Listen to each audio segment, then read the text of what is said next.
It's hard because there's no audio to that video, so we have what the doctor has told us. And if that is so, then the only time you can handcuff someone is if you believe you're in danger. So maybe they have a weapon. Maybe it's like, yeah, I got a gun on me. Okay, let me handcuff you and put you, That's racial. You can't. That's racial profiling, then, and they're not allowed. They're not allowed to do that. They would never do that to you or me. They'd never handcuff us if we were unloading boxes from the back of the car.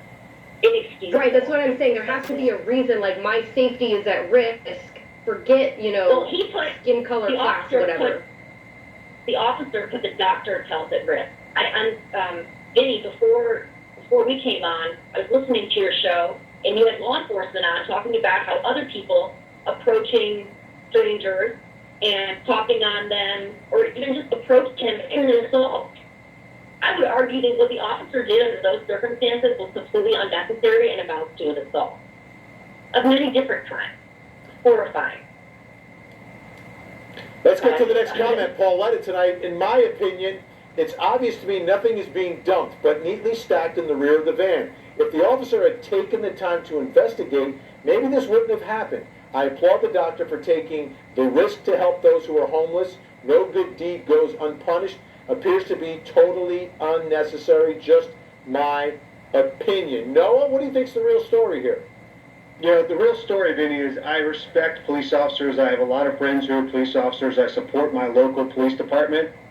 But as I always say to them, you work in my community, right? I don't live where you work. So, for these police officers to walk into communities and think that they own it, that's when you get problems between police officers, citizens, and counters. I live here, you work here. We're going to work together, but this isn't your place, it's my place. And obviously there's no reason to handcuff the guy. You know why? Because he took them off. So if he had a legitimate reason to handcuff him and arrest him, he would have arrested him.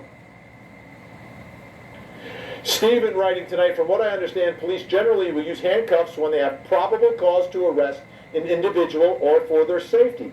I don't see any justification from this video for those handcuffs. I want to get right to the next comment from David.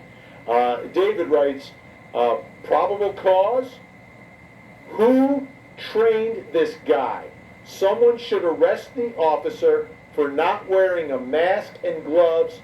Who is this guy's superior? And that's what Rachel was talking about before, Kira Lynn. Yes. When he pulls him in front of the cruiser, he's got no mask on, and he's getting right in his face, pointing just inches away.